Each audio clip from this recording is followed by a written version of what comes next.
dan kini menjadi penyambung lidah dari para pemikir Republik.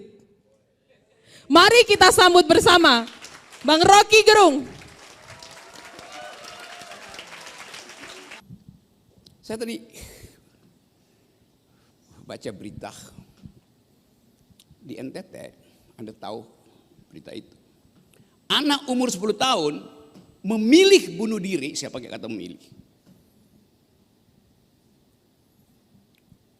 untuk menyelamatkan hidup ibunya. Dia minta dibelikan buku, ibunya bilang tidak ada uang. Lalu dia memilih bunuh diri. Satu tindakan republikanisme. Yang kalau kita bongkar, anak 10 tahun bisa memilih bunuh diri dan menulis surat pada ibunya. Ibu, saya pergi dulu. Ibu tidak perlu bersedih.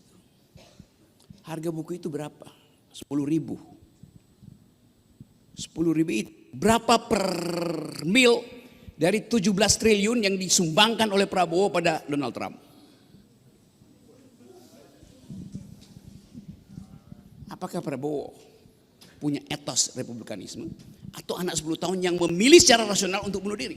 Itu tindakan rasional yang sangat dewasa. Walaupun dengan konsekuensi secara psikologis kita mesti periksa latar belakang. Tapi dia memilih untuk dia mau pergi.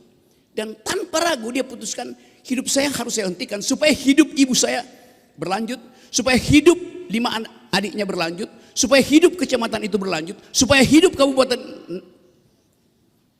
di NTT berlanjut. Supaya publik mengerti bahwa ada yang gak beres dengan urusan republik. God of small things. Kata siapa novelnya yang nulis itu? God of small things. Roy yang dapat Nobel, Arundhati. Kita coba pahami kehidupan hari ini dengan mulai menguji bahwa ada etos bernegara yang hilang di kita.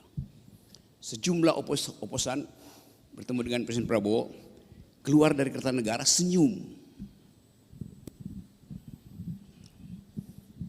Setelah oposisi pasti dapat posisi. Lalu perlu menerangkan pada publik isi pertemuannya ABCD itu. Padahal 2 hari setelah itu Presiden Prabowo pidato di Sentul. Tidak ada yang boleh menghalangi pemerintah dalam upaya untuk mencapai kemakmuran, keadilan, kejujuran. Semua normatif itu diucapkan oleh Presiden Prabowo. Tapi di ujungnya dia bilang, asal jangan cari gara-gara dengan kerusuhan. Walaupun dia masih tambahkan, bom molotov nggak boleh. Tapi prinsipnya diberi.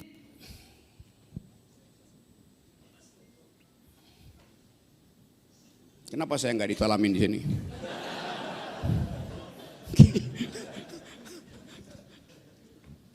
Di belakang uraian Presiden Prabowo ada kecemasan tentang kemungkinan demonstrasi.